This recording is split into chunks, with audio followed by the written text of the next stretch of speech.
नमस्कार और स्वागत है आपका आर्ट्स मास्टरी में। इस वीडियो में हम लोग क्या जानने वाले हैं? इस वीडियो में हम लोग क्लास 12 के राजनीति शास्त्र का जो पार्ट 2 है, स्वतंत्र भारत की राजनीति, उससे कौन कौन से ऑब्जेक्टिव क्वेश्चन पूछे गए हैं चैप्टर वाइज जानने वाले हैं। क्या पूछे जाते हैं, कैसे पूछे जाते हैं, कैसे प्रश्न होते हैं, उनकी क्या संख्या रही है पिछले 10 सालों में पूछे जाने की, उनका भी यहाँ पर हम ट्रेंड देखेंगे और उनकी संख्या भी देखेंगे कि पिछले 10 सालों में कैसे प्रश्न पूछे गए हैं।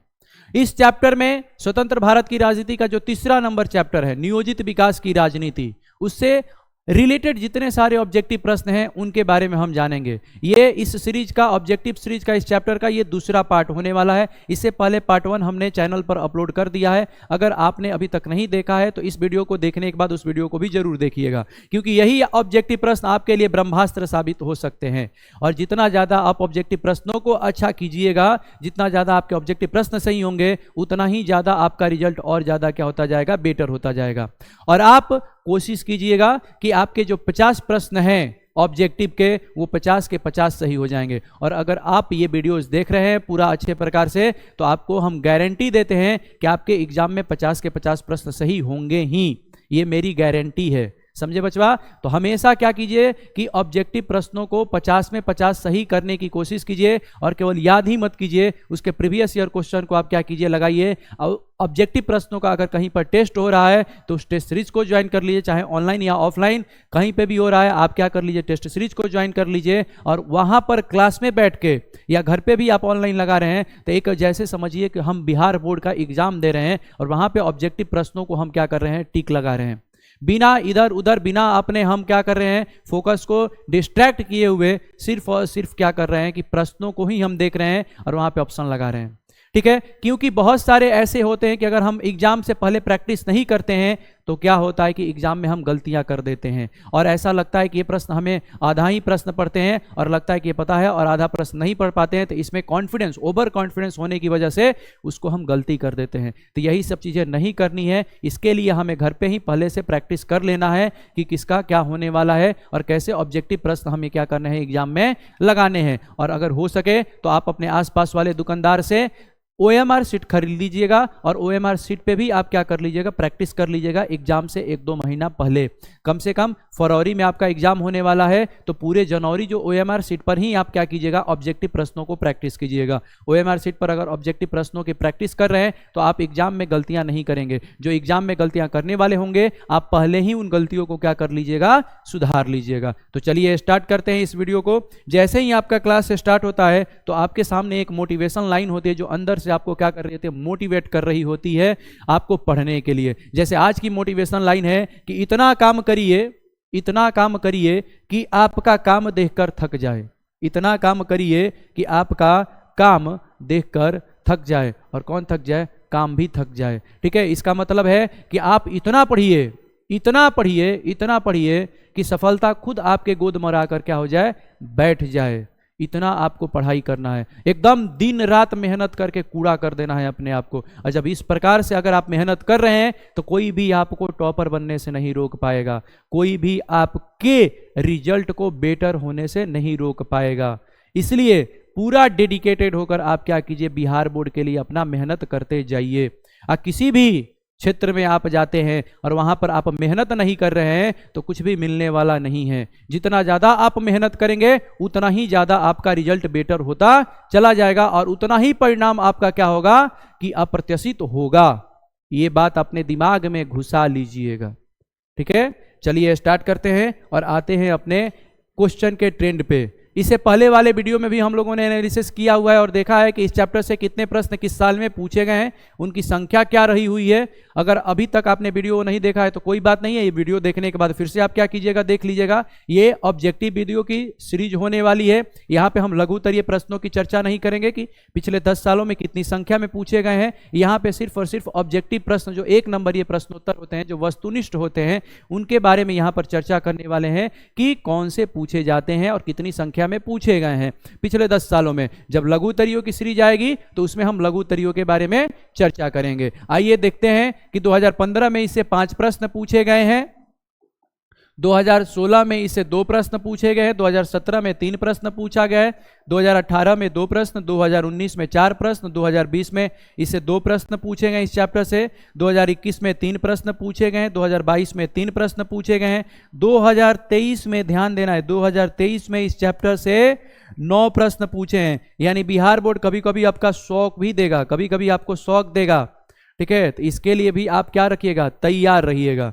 इसके लिए कैसे तैयार रहना है हम आपको बताएंगे। 2024 में 3 प्रश्न पूछे हैं, 2025 में 4 प्रश्न पूछे गए हैं। यानी इस चैप्टर से ऑन एवरेज जो प्रश्नों की पूछे जाने की संख्या है वो 3 से 4 रहने वाली है। लेकिन बिहार बोर्ड आपको शौक देता है, कभी कभी सब प्रश्नों की जो संख्या होती है चैप्टर से बढ़ जाती है। यानी 2023 में आप देख सकते हैं कि 9 प्रश्न इस चैप्टर से क्या किए गए हैं, पूछे गए हैं। तो उसके लिए आपको क्या करना है, इस चैप्टर के जितने संभावित प्रश्न बन रहे हैं, जो कि हम इसमें आपको पार्ट वाइज करके कम से कम 100 क्वेश्चन ऑब्जेक्टिव इसके लगाएंगे और दिखाएंगे आपको कि 100 प्रश्न कौन कौन से इस चैप्टर से बन रहे हैं। तो आपको ये पूरा वीडियो सीरीज क्या करना है, इस चैप्टर का देखना है। अगर पूरा अच्छे प्रकार से आप देख ले रहे हैं तो हम गारंटी लेते हैं कि इस चैप्टर से जितने पूछे जाने की संख्या है संभावित प्रश्नों की, आप उसमें से एक भी गलती करके नहीं आइएगा, पूरा लगा कर आइएगा, पूरा सही लगा कर आइएगा, ये मेरी गारंटी है। तो आपको क्या करना है, पूरे अच्छे प्रकार से इस चैप्टर को पढ़ना है। और अगर अभी नहीं पढ़ रहे हैं तो अभी भी समय है, सुधर जाइए और पढ़ना स्टार्ट कीजिए। ये जो रील वाला जमाना है इसमें मत फंसिए, और नो जो फ्री फायर है और पबजी है इस समय बिल्कुल भी मत फंसिए। अभी भी आपके पास समय है, अभी भी आप क्या कर सकते हैं, अभी से भी ये स्टार्ट करके आप बहुत अच्छा क्या कर सकते हैं, नंबर ला सकते हैं। तो पढ़िए, और हम जानते हैं आप मेहनत कर रहे होंगे घर पे बैठकर। तो आइए स्टार्ट करते हैं और आते हैं पहले नंबर प्रश्न पे। जो पहला नंबर प्रश्न है इस वीडियो का पार्ट 2 का, ये पहला नंबर प्रश्न होने वाला है। लेकिन इससे पहले पार्ट 1 हम लोगों ने देखा हुआ है, तो उसमें 1 से 20 प्रश्नों की संख्या हम लोगों ने देखी हुई है। यहाँ पर 21 प्रश्न की हम संख्या देखने वाले हैं, 21 नंबर, जो कि है कि भारत में नई आर्थिक नीति की शुरुआत किस प्रधानमंत्री ने की है। भारत में नई आर्थिक नीति की शुरुआत किस प्रधानमंत्री ने की है। ये क्वेश्चन जो है आपसे 2013 में पूछा गया है, आगे भी बहुत बार ये क्या हुआ है, रिपीट हुआ है, तो उससे घबराने की आवश्यकता नहीं है। नई आर्थिक नीति आप लोगों ने पढ़ा होगा कि जैसे हमारी अर्थव्यवस्था डिक्लाइन हो रही थी तो हमें क्या जरूरत था कि एक ऐसी आर्थिक नीति अपनाने की जिससे हमारी अर्थव्यवस्था तीव्र गति से क्या हो, बढ़े। और ऐसी नीति हम लोग अपनाते हैं जब एलपीजी वाला मॉडल अपनाते हैं, तो लिबरलाइजेशन, प्राइवेटाइजेशन और ग्लोबलाइजेशन वाला। और ये जो नीति अपनाते हैं, एलपीजी वाला जो मॉडल अपनाते हैं, ये कब अपनाते हैं हम लोगों ने, 1991 में। कब अपनाते हैं, 1991 में अपनाते हैं। और 1991 में जो सरकार रहती है वो सरकार किसकी रहती है, नरसिम्हा राव की सरकार रहती है। किसकी सरकार रहती है, नरसिम्हा राव की सरकार रहती है। और नरसिम्हा राव जो होते हैं प्रधानमंत्री बनते हैं 1991 से लेकर 1996 तक देश के प्रधानमंत्री रहते हैं। और देश के ये 9th नंबर के पीएम हैं, यानी 9वें स्थान पर ये क्या होते हैं, देश के प्रधानमंत्री के पद के रूप में शपथ लेते हैं। ये बातें याद रखनी है। इससे पहले वाला वीडियो देखे होंगे आप, तो उसमें हमने नरसिम्हा राव के बारे में बताया है कि नरसिम्हा राव लगभग 17 भाषाओं के ज्ञाता थे, लगभग 17 भाषाओं के ज्ञाता थे। तो ये भी बात याद रखिएगा। और ये याद रखिएगा कि नई आर्थिक नीति की जो शुरुआत है वो कौन से प्रधानमंत्री किए रहते हैं, नरसिम्हा राव किए रहते हैं। और उस समय देश के जो वित्त मंत्री हुआ करते थे, वो वित्त मंत्री कौन थे देश के उस समय, वित्त मंत्री थे आपके मनमोहन सिंह। कौन थे, मनमोहन सिंह आपके उस समय देश के क्या होते थे, वित्त मंत्री थे। और इन्हीं के वित्त मंत्री के पद पर रहते हुए ये नई आर्थिक नीति की क्या की गई थी, शुरुआत की गई थी। इससे पहले हमने वीडियो में बताया था कि मनमोहन सिंह जो थे ये आरबीआई के गवर्नर भी रह चुके हैं। ये आरबीआई के क्या रह चुके हैं, गवर्नर भी क्या कर चुके हैं, रह चुके हैं। ये आरबीआई के गवर्नर भी रह चुके हैं। और ये कब से कब तक रहे हैं, 1982 से 1985 तक ये आरबीआई के गवर्नर भी रह चुके हैं। ये बातें आप याद रखिएगा। देश के ये आरबीआई के गवर्नर भी रह चुके हैं, वित्त मंत्री भी रह चुके हैं, और देश के प्रधानमंत्री भी ये क्या हो चुके हैं, रह चुके हैं। पूरे 10 सालों तक। तो ये याद रखना है ये सारी बातें। उसमें अगर हम देखें राजीव गांधी की, तो राजीव गांधी इंदिरा गांधी की मृत्यु के बाद देश के क्या होते हैं, प्रधानमंत्री बनते हैं। और वही अगर बीपी सिंह की भी बात करें तो ये भी 1989 से लेकर 1990 से लेकर 1991 में ये भी क्या होते हैं, देश के प्रधानमंत्री रहते हैं। ये भी 1 साल से कम ही क्या होते हैं, देश के प्रधानमंत्री रहते हैं। तो आपका हो गया कि भारत में नई आर्थिक नीति की जो शुरुआत है वो किस प्रधानमंत्री ने की हुई है, तो किस प्रधानमंत्री ने की हुई है, नरसिम्हा राव ने। किसने की हुई है, नरसिम्हा राव ने। आइए बढ़ते हैं अपने नेक्स्ट प्रश्न की तरफ। तो नेक्स्ट प्रश्न है हमारा कि राष्ट्रीय विकास परिषद का अध्यक्ष कौन होता है। राष्ट्रीय विकास परिषद, पहले तो ये सुनना समझना है कि राष्ट्रीय विकास परिषद होता क्या है। तो राष्ट्रीय विकास परिषद होता है जो योजना आयोग होती है, योजना आयोग की जो पंचवर्षीय नीति होती है उनको कैसे लागू किया जाएगा और कैसे केंद्र और राज्य के बीच में राष्ट्रीय विकास की योजनाएं कैसे कार्य करेंगी और कौन कौन सी योजनाओं को हम ला सकते हैं, इसके लिए राष्ट्रीय विकास परिषद की क्या की गई थी, स्थापना की गई थी। और इस राष्ट्रीय विकास परिषद की जो स्थापना की गई थी 1952 में की गई थी। कब की गई थी, 1952 में की गई थी। और राष्ट्रीय विकास परिषद के जो अध्यक्ष होते हैं वो राष्ट्रीय विकास परिषद के अध्यक्ष किसको बनाया गया था, प्रधानमंत्री को। किसको बनाया गया था, प्रधानमंत्री को बनाया गया था। तो उस समय 1952 में देश के प्रधानमंत्री कौन बने थे, नेहरू जी। कौन बने थे, नेहरू जी बने हुए थे। तो यही राष्ट्रीय विकास परिषद के क्या रहे हुए हैं, अध्यक्ष रहे हुए हैं, जिसकी स्थापना 1952 में की गई थी। और राष्ट्रीय विकास परिषद है क्या, तो राष्ट्रीय विकास परिषद है कि जो योजना आयोग है वो पंचवर्षीय जो कार्यक्रम बनाएगी, जो नीतियां लाएगी, उनको अच्छे प्रकार से राज्यों के साथ मिलकर राज्यों के विकास के लिए भी क्या करेगी, कार्य करेगी। यही राष्ट्रीय विकास परिषद का क्या होता है, उद्देश्य होता है लाए जाने का। हालांकि जब योजना आयोग का नाम बदलकर नीति आयोग किया जाता है 2015 में, तो राष्ट्रीय विकास परिषद जो है अब कार्य करना क्या हो चुका है, बंद कर चुका है। ये बातें आपको क्या रखनी है, याद रखनी है। बढ़ते हैं अपने नेक्स्ट प्रश्न पे। तो नेक्स्ट जो हमारा प्रश्न है, अगला प्रश्न है, राष्ट्रीय विकास परिषद का गठन कब हुआ। ये अभी पीछे ही हमने बताया कि राष्ट्रीय विकास परिषद का जो गठन किया गया था 1952 में किया गया था। और इसके जो अध्यक्ष होते हैं वो अध्यक्ष कौन होते हैं, बताइएगा, वो अध्यक्ष कौन होते हैं। अध्यक्ष इसके होते हैं प्रधानमंत्री। कौन होते हैं अध्यक्ष इसके, प्रधानमंत्री होते हैं। जिस प्रकार से योजना आयोग के अध्यक्ष प्रधानमंत्री होते हैं, उसी प्रकार से राष्ट्रीय विकास परिषद का भी जो अध्यक्ष होते हैं वो कौन होते हैं, प्रधानमंत्री ही होते हैं। और इसके जो प्रथम अध्यक्ष रहे हुए हैं वो कौन रहे हुए हैं, नेहरू जी रहे हुए हैं। कौन रहे हुए हैं, नेहरू जी रहे हुए हैं।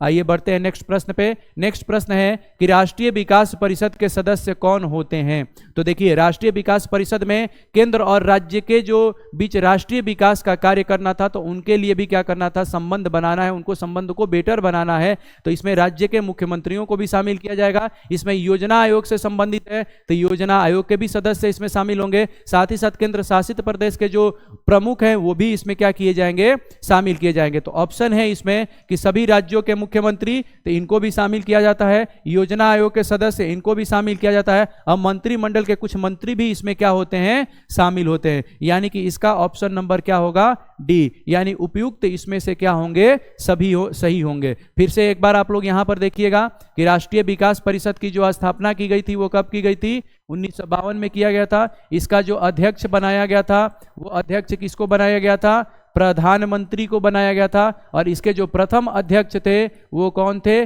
नेहरू जी। कौन थे, नेहरू जी इसके प्रथम अध्यक्ष हुआ करते थे। लेकिन राष्ट्रीय विकास परिषद 2015 से जब योजना आयोग का नाम बदलकर क्या किया जाता है, योजना आयोग का जब नाम बदलकर क्या कर दिया जाता है, नीति आयोग कर दिया जाता है, तो उस समय से ये काम करना क्या कर चुका है, बंद कर चुका है। यानी ये क्या हो चुका है, खत्म हो चुका है। ये नीति आयोग में ही इसको, ये नीति आयोग के ही अंडर में ये सारे काम क्या कर दिए हैं, दायित्व दे दिए गए हैं। आइए बढ़ते हैं अपने नेक्स्ट प्रश्न पे। तो नेक्स्ट प्रश्न है हमारा कि 1938 में राष्ट्रीय आयोजन समिति की स्थापना किसकी अध्यक्षता में की गई थी। 1938 में राष्ट्रीय आयोजन समिति की स्थापना किसकी अध्यक्षता में की गई थी, ये आपसे प्रश्न पूछा जा रहा है। तो पहले समझिए कि राष्ट्रीय आयोजन समिति है क्या। राष्ट्रीय आयोजन समिति क्या करती थी, इसका कार्य क्या हुआ करता था, या इसका गठन करने का उद्देश्य क्या था कि देश के अर्थव्यवस्था का विकास कैसे किया जाएगा और कौन से योजनाओं का हमें क्या करना है, निर्माण करना है। इसके लिए जो निर्णय लेने वाली जो संस्था होगी वो कौन होगी, राष्ट्रीय आयोजन समिति। कौन होगी, राष्ट्रीय आयोजन समिति। ये बात याद रखना है कि देश के, इसका उद्देश्य क्या था कि देश के अर्थव्यवस्था का उत्थान के लिए, अर्थव्यवस्था के उत्थान के लिए तथा कौन सी योजनाएं होंगी, योजनाओं के निर्माण के लिए, योजनाओं के निर्माण के निर्णय लेने के लिए इस समिति का स्थापना किया गया था। और कब किया गया था, 1938 में। और यहाँ पर यह देखना है कि 1938 में किया गया है, यानी आज़ादी से पहले। तो आज़ादी से पहले कांग्रेस का एक अधिवेशन हुआ था, हरिपुरा का अधिवेशन। कौन सा अधिवेशन हुआ था, हरिपुरा का अधिवेशन जो हुआ था उसमें इस राष्ट्रीय आयोजन समिति की स्थापना की गई थी। और किसके अध्यक्षता में की गई थी, Subhash Chandra Bose. Option number B है Pandit Jawaharlal Nehru, option number C है सर ए दलाल, और ऑप्शन नंबर डी है उपयुक्त में से कोई नहीं। तो ऑप्शन नंबर इसका क्या होगा, बी सही होगा। कौन सा सही होगा, ऑप्शन नंबर बी, यानी पंडित जवाहरलाल नेहरू के अध्यक्षता में इस समिति की क्या की गई थी, स्थापना किया गया था। और इस समिति की स्थापना करने के पीछे का एक बार और उद्देश्य सुन लीजिएगा कि अर्थव्यवस्था का उत्थान के लिए क्या करना होगा, क्या नहीं करना होगा, कौन सी हमें योजनाओं का निर्माण करना है, क्या नहीं करना है, ये निर्णय लेने के लिए राष्ट्रीय आयोजन समिति की क्या की गई थी, स्थापना की गई थी। जिसके अध्यक्ष थे, किनकी अध्यक्षता में, पंडित जवाहरलाल नेहरू की अध्यक्षता में 1938 में किया गया था। तो यहां पर यह भी पूछा जा सकता है कि राष्ट्रीय आयोजन समिति की स्थापना कब किया गया था, कब किया गया था, 1938 में किया गया था। ये बातें आप लोग क्या रखिएगा, याद। नेक्स्ट क्वेश्चन पे आते हैं। नेक्स्ट प्रश्न जो है हमारा वो है, हरित क्रांति का सर्वाधिक लाभ निम्न में से किस अनाज में हुआ है। तो आप लोग सबसे पहले ये याद रखिएगा, हरित क्रांति है क्या कि जब हम खाद्यान्न संकट से जूझ रहे होते हैं तो खाद्यान्न पर आत्मनिर्भरता को बढ़ाने के लिए देश में हरित क्रांति लाया गया था। और हरित क्रांति कब आया था, 1960-70 के दशक में लाया गया था। और कब, जब लाल बहादुर शास्त्री देश के क्या होते हैं, प्राइम मिनिस्टर होते हैं। तो ये सारी चीजें क्या रखना है आपको, हरित क्रांति से संबंधित चीजें याद रखना है। उस हरित क्रांति में हम लोग जो ध्यान देते हैं उसमें चावल और गेहूं दोनों पे ध्यान देते हैं, चावल और गेहूं दोनों पर ध्यान देते हैं। लेकिन सर्वाधिक रूप से इसमें पूछा गया कि लाभ किस अनाज में हुआ है, तो सर्वाधिक रूप से जो लाभ है वो हमें किस में होता है, गेहूं में होता है। किस में होता है, गेहूं में होता है सर्वाधिक रूप से लाभ। तो ये बातें याद रखनी है। आते हैं नेक्स्ट प्रश्न पे। तो नेक्स्ट प्रश्न है हमारा कि जय जवान जय किसान का नारा किसने दिया है। जय जवान जय किसान का नारा किसने दिया है, ये बातें बताना है। यही क्वेश्चन पूछा गया है। एकदम इजी प्रश्न है, एकदम आसान प्रश्न है। इतने आसान प्रश्न आपके बिहार में बोर्ड में क्या होते हैं, पूछे जाते हैं। तो आपको याद रखना है। और आप चैप्टर जब पढ़े भी होंगे तो भी याद होगा कि 1965 में लाल बहादुर शास्त्री जब देश के प्राइम मिनिस्टर बनते हैं तो जय जवान जय किसान का नारा देते हैं। जय जवान जय किसान का नारा मतलब क्या होगा कि जो जवान बॉर्डर पे रक्षा कर रहे हैं, एक जवान देश में क्या कर रहे हैं, देश के अंदर से रक्षा कर रहे हैं, एक देश के बाहर से क्या कर रहे हैं, रक्षा कर रहे हैं। क्योंकि 1965 में भारत पाकिस्तान युद्ध भी हुआ है। ये याद रखना है कि ये 1965 में नारा दिया गया है। और ये किसके द्वारा दिया गया है, शास्त्री जी के द्वारा दिया गया है। और 1965 में भारत पाक युद्ध भी हो रहा था, भारत पाक युद्ध भी हो रहा था। ये बातें याद रखनी है। और ये नारा कब दिया जाता है, जब अमेरिका मना कर देता है हमें खाद्यान्न भेजने के लिए। सड़ा गला जो अनाज भेज रहा था उसको मना कर देता है कि हम नहीं भेजेंगे। तो लाल बहादुर शास्त्री सीधे मना कर देते हैं कि कोई बात नहीं, हम क्या करेंगे, अपने यहाँ उत्पादन करने की उसे क्या करेंगे, कोशिश करेंगे। तो जय जवान जय किसान का क्या दिया जाता है, नारा दिया जाता है। तो इसमें ऑप्शन है आपके सुभाष चंद्र बोस, लाल बहादुर शास्त्री, जवाहरलाल नेहरू, अटल बिहारी वाजपेयी। तो कौन होंगे, लाल बहादुर शास्त्री। अगर बात करें इससे जवाहरलाल नेहरू से तो आपके चैप्टर से संबंधित है। जवाहरलाल नेहरू कहाँ से, चैप्टर नंबर 1 से संबंधित है। इनका एक भाषण दिया गया है, इनके द्वारा एक भाषण दिया गया। और कब भाषण दिया गया है, आज़ादी जब मिली हुई थी तो रात में भाषण दिया गया है। उस भाषण को हम लोग क्या बोलते हैं, tourist with destiny, tourist with destiny, destiny, ये बातें आपको याद रखनी है क्योंकि ये भी चैप्टर नंबर 1 से ऑब्जेक्टिव प्रश्न क्या होता है, बनता है कि जवाहरलाल नेहरू के द्वारा दिए गए भाषण को किस नाम से जाना जाता है, तो दृष्ट विद डेस्टिनी के नाम से जाना जाता है, या भाग्य वधु से चिर प्रतीक्षित भेंट, या भाग्य वधु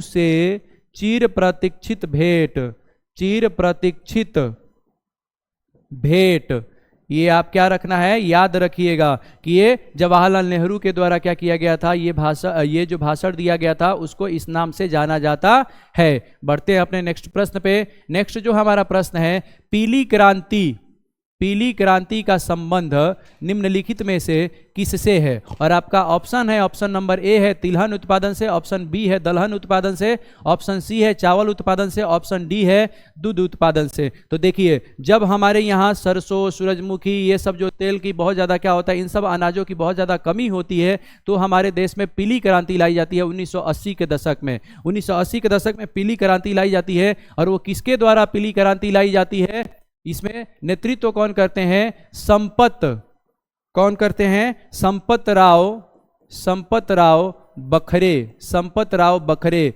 और इस क्रांति को कब लाया जाता है, 1980 के दशक में लाया जाता है। कब लाया जाता है, 1980 के दशक में ये क्रांति लाई जाती है। और ये क्रांति किससे संबंधित है, तो ये क्रांति किससे संबंधित है, तिलहन उत्पादन से। और इसमें ध्यान दिया जाता है जैसे किस पे, सरसों उत्पादन पर ध्यान दिया जाता है, साथ ही साथ सूरजमुखी इत्यादि उत्पादन पर क्या किया जाता है, ध्यान दिया जाता है। ये बात आप क्या रखिएगा, याद रखना है। और यही इसका क्या होगा, पीली क्रांति संबंधित है आपका तिलहन उत्पादन से। अब यहां पर जैसे है कि चावल उत्पादन से संबंधित, तो चावल उत्पादन से आप जानते ही हैं, हरित क्रांति अनाज है, हरित क्रांति चावल और गेहूं से हमारा क्या है, संबंधित है। तो ये क्या हो जाएगा, हरित क्रांति हो जाएगा। और हरित क्रांति, ठीक है, दूध उत्पादन से कौन सा हो गया, तो ये श्वेत क्रांति, कौन सा हो जाएगा, श्वेत क्रांति आपका दूध उत्पादन से क्या है, संबंधित है। और जो तिलहन उत्पादन से संबंधित है इसे हम लोग बोलते हैं पीली क्रांति। आते हैं नेक्स्ट प्रश्न पे। नेक्स्ट प्रश्न है हमारा,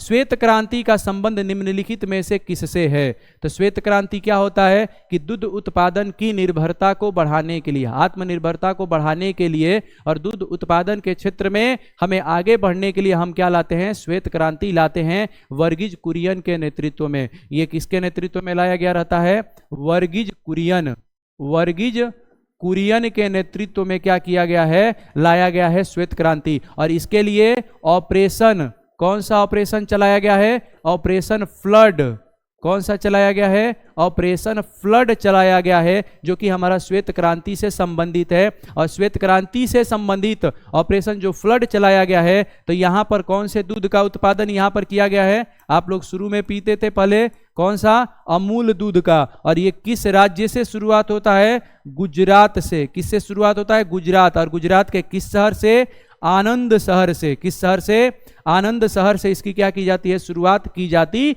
है। तो श्वेत क्रांति हमारा किससे संबंधित है, फलों के उत्पादन से, शहद के उत्पादन से, दूध उत्पादन से, तिलहन उत्पादन से। तो ऑप्शन नंबर क्या होगा, सी, यानी दूध उत्पादन से। तिलहन उत्पादन से पीछे ही बताए, पीली क्रांति जो संबंधित है तिलहन उत्पादन से संबंधित है, फूलों की क्रांति से संबंधित है, फूल उत्पादन से संबंधित है। तो आइए आते हैं नेक्स्ट प्रश्न पे। नेक्स्ट हमारा प्रश्न है, श्वेत क्रांति की शुरुआत भारत के किस राज्य से की गई, राजस्थान, गुजरात, बिहार और केरल। तो यहीं पर हमने समझाया आपको, श्वेत क्रांति की शुरुआत किस राज्य से की गई है, गुजरात से। किस राज्य से की गई है, गुजरात से। तो इसका ऑप्शन नंबर बी क्या होगा, आंसर होगा, गुजरात से श्वेत क्रांति की शुरुआत की गई है। और किसके द्वारा किया गया है, वर्गीज कुरियन के द्वारा, वर्गीज कुरियन के द्वारा। और इससे कौन सा ऑपरेशन संबंधित है, बार बार हम आपसे रिपीट कर रहे हैं क्योंकि आप देखिएगा तो आपको क्या हो जाएगा, ये याद हो जाएगा। जितना बार आप देखिएगा आपके दिमाग में ये जाकर क्या हो जाएगा, घुस जाएगा। और ये किस शहर से गुजरात का होता है, आनंद शहर से। किस शहर से होता है, आनंद शहर से। तो इतनी बातें आपको इसे याद रखनी है श्वेत क्रांति से। नेक्स्ट है, श्वेत क्रांति का जनक किसे बोला जाता है, Verghese Kurien, M S Swaminathan, Norman Borlaug, PC Mahalanobis. तो पीछे वाले जो प्रश्न है, इसी प्रश्न से आपका क्या हो जा रहा है, क्लियर हो जा रहा है कि वर्गीज क्रांति जो है, श्वेत क्रांति जो है, ये किससे संबंधित है, वर्गीज कुरियन से। किससे संबंधित है, वर्गीज कुरियन से। यही क्या होते हैं, श्वेत क्रांति के जनक होते हैं। और श्वेत क्रांति जो है हमारा किससे संबंधित है, दुग्ध उत्पादन से। किससे संबंधित है? दुग्ध उत्पादन से श्वेत क्रांति हमारा संबंधित है। और श्वेत क्रांति के लिए हम लोगों ने एक ऑपरेशन चलाया था, और वो कौन सा ऑपरेशन था? Operation flood. कौन सा ऑपरेशन था? Operation flood.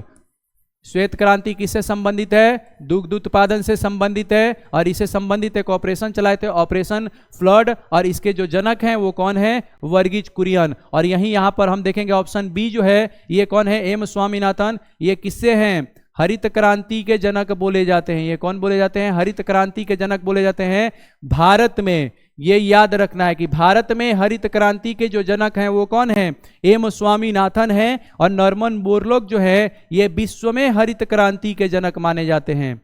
विश्व में हरित क्रांति के जनक माने जाते हैं। हरित क्रांति के जनक विश्व में ये माने जाते हैं। और पीसी महालनोबिस जो हैं, पीसी महालनोबिस ये कौन है? तो द्वितीय पंचवर्षीय योजना, पीछे वाले आपने प्रश्नों को देखा होगा या पार्ट 1 आपने देखा होगा, तो वहां पर हमने बताया है कि द्वितीय पंचवर्षीय योजना की शुरुआत या रोड मैप जो तैयार किया हुआ था वो किसने किया हुआ था?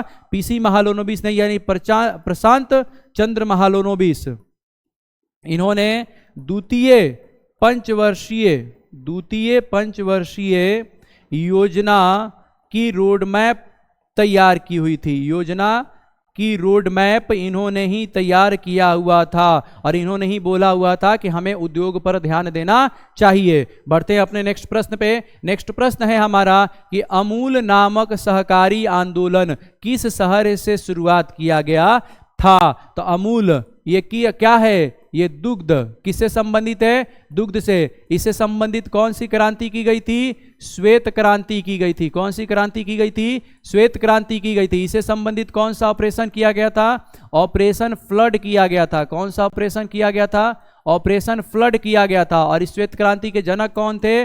वर्गीज कुरियन। कौन है? वर्गीज कुरियन इसके क्या हैं? जनक हैं। इतना बातें आपको बार बार हम समझा रहे हैं, बार बार इसको रिपीट कर रहे हैं। क्यों? क्योंकि यहाँ से ऑब्जेक्टिव प्रश्न बनेगा, और बार बार आप सुनिएगा तो ये आपके दिमाग में जाकर मानसिक पटल पर क्या हो जाएगा? बैठ जाएगा। इसलिए बार बार आपको रिपीट कर रहे हैं। तो अमूल नामक सहकारी आंदोलन किस शहर से शुरुआत हुआ है? ये श्वेत क्रांति, इसकी शुरुआत जो होती है वो किस राज्य से होती है? गुजरात से। किस राज्य से? गुजरात। और गुजरात के कौन सा वो शहर होता है? आनंद। कौन सा शहर होता है? आनंद। तो ऑप्शन नंबर ए है पटना से, नहीं। ऑप्शन नंबर बी है बरौनी से, नहीं। ऑप्शन नंबर सी है आनंद से। तो यानी ऑप्शन नंबर सी है सही होगा, और बाकी सारे ऑप्शन इसका क्या होंगे? गलत होंगे। आते हैं नेक्स्ट प्रश्न पे। नेक्स्ट प्रश्न है ऑपरेशन फ्लड किससे संबंधित है? तो किससे संबंधित है ये? दुग्ध उत्पादन से। किससे संबंधित है? दुग्ध उत्पादन से। दुग्ध उत्पादन से। और दुग्ध उत्पादन से कौन सी क्रांति लाई गई थी? श्वेत क्रांति लाई गई थी। कौन सी क्रांति लाई गई थी? श्वेत क्रांति। और श्वेत क्रांति के जनक कौन है? वर्गीज कुरियन। कौन है? वर्गीज कुरियन श्वेत क्रांति के जनक हैं। जनक बोले जाते हैं वर्गीज कुरियन। ठीक है। तो ऑपरेशन फ्लड किससे संबंधित है? दुग्ध उत्पादन से। किससे संबंधित है? दुग्ध उत्पादन से, यानी ऑप्शन नंबर बी आपका क्या होगा? सही होगा। अनाज उत्पादन से कौन सा है? हरित क्रांति लाई जाती है। कौन सी क्रांति लाई जाती है? हरित क्रांति लाई जाती है। तिलहन उत्पादन से कौन सी क्रांति लाई जाती है? पीली क्रांति लाई जाती है। पीली क्रांति लाई जाती है। और पीली क्रांति जो होती है वो किसके नेतृत्व में लाई जाती है? किसके नेतृत्व में? संपतराव बखरे। संपतराव बखरे। संपतराव बखरे आप याद रखिएगा, इनके ही नेतृत्व में, संपतराव बखरे के नेतृत्व में लाई जाती है। ये कौन सी क्रांति? पीली क्रांति। पीली क्रांति जिसपे सरसों, सूरजमुखी इन सब अनाजों के उत्पादन पर ध्यान दिया जाता है। और हरित क्रांति में गेहूं और किस पे? चावल के उत्पादन पर ध्यान दिया जाता है। और श्वेत क्रांति में किस पर ध्यान दिया जाता है? दुग्ध उत्पादन पे और फूल उत्पादन, यानी इससे फूलों की क्रांति कौन सी लाई जाती है? फूलों की क्रांति लाई जाती है। और ये क्रांतियां सब क्यों लाई जा रही हैं? इन पे आत्मनिर्भरता को बढ़ाने के लिए, यानी हम खुद पे आत्मनिर्भर हो रहे हैं इन सब चीजों का उत्पादन करके, दुग्ध उत्पादन से, या बाकी सारी जितनी भी क्रांति हो रही है। नेक्स्ट प्रश्न जो है हमारा,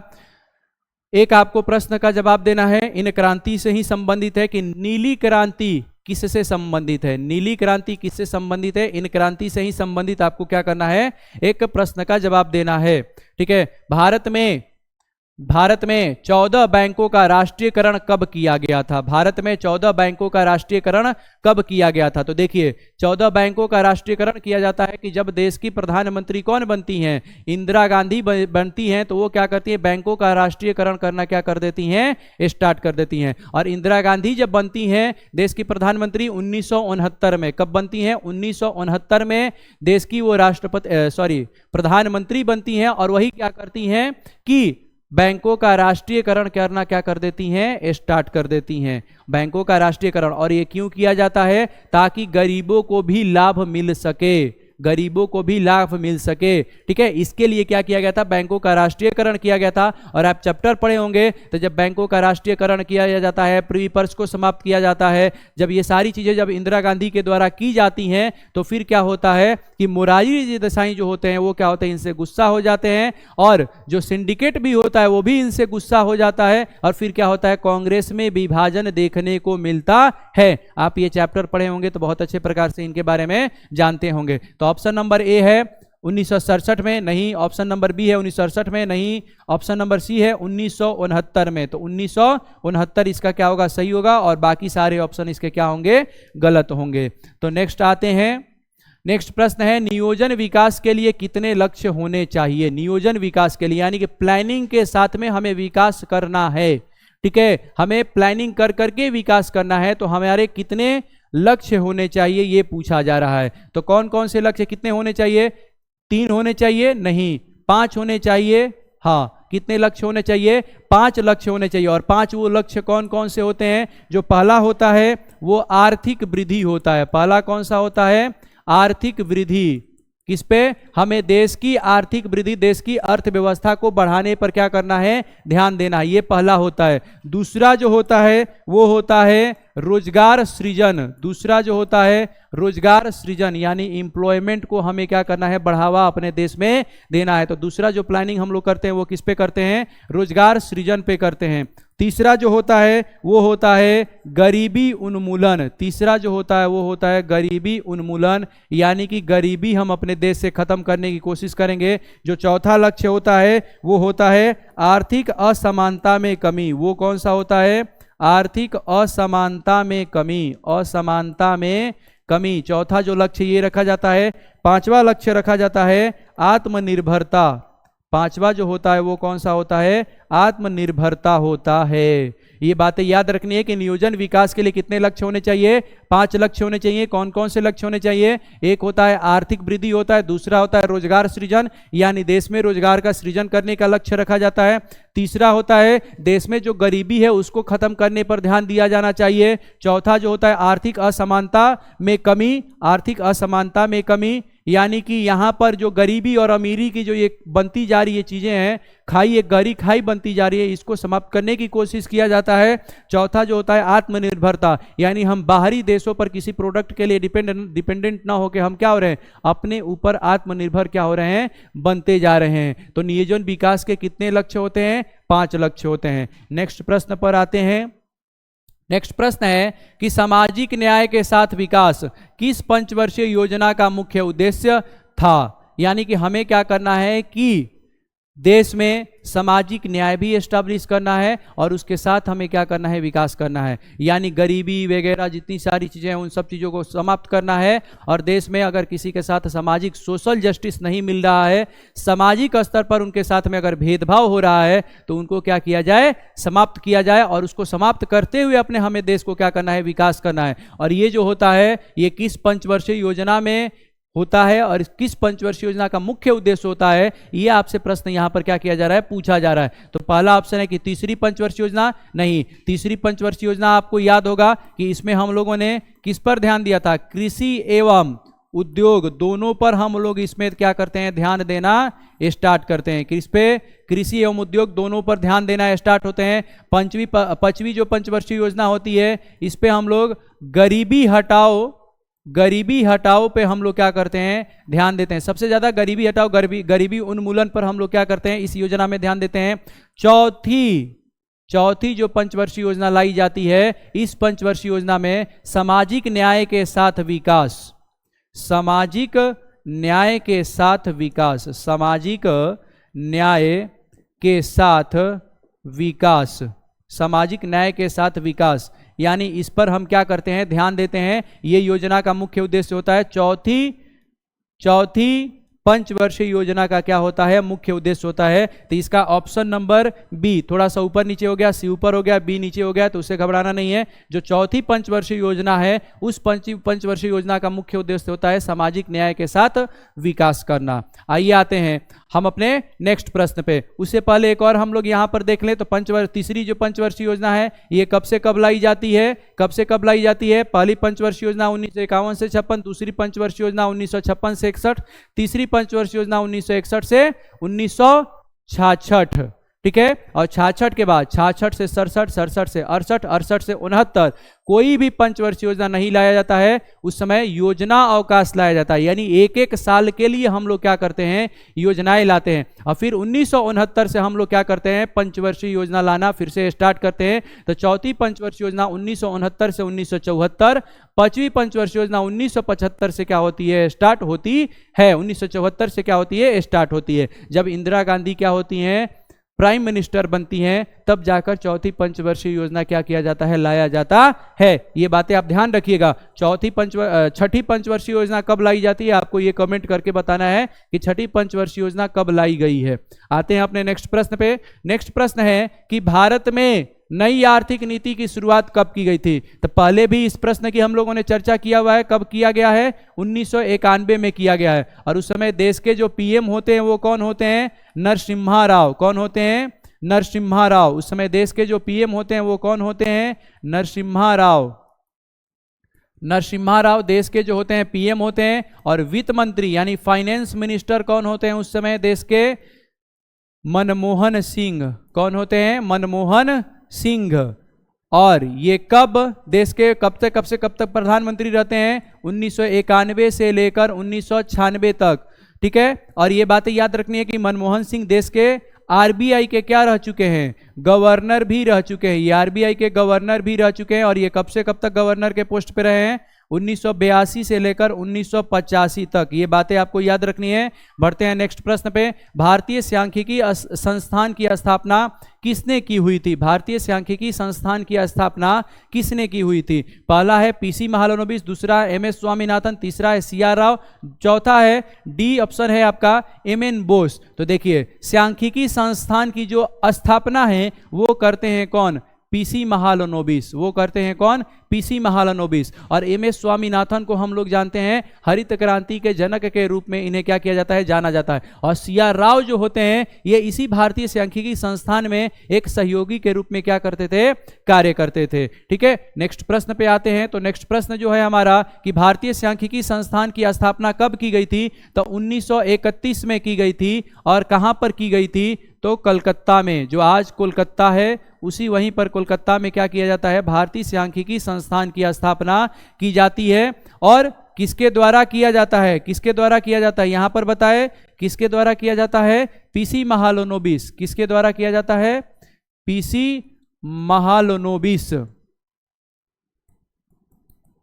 पीसी महालनोबिस के द्वारा क्या किया जाता है, यह किया जाता है भारतीय सांख्यिकी संस्थान की स्थापना किया जाता है। नेक्स्ट प्रश्न पे आते हैं। तो नेक्स्ट प्रश्न है चितरंजन रेलवे इंजन कारखाना दुर्गापुर भिलाई एवं राउरकेला इस्पात संयंत्र किस पंचवर्षीय योजना काल में स्थापित किया गया है। तो हम लोग जानते हैं कि प्रथम पंचवर्षीय योजना में हम लोग कृषि पर ध्यान देते हैं। प्रथम पंचवर्षीय योजना में हम लोग किस पर ध्यान देते हैं, टोटली जो होता है वो कृषि ओरिएंटेड योजना होता है। द्वितीय पंचवर्षीय योजना जो होता है वो उद्योग ओरिएंटेड क्या होता है, पूर्ण रूप से उद्योग के निर्माण पर हम लोग क्या करते हैं, ध्यान देते हैं।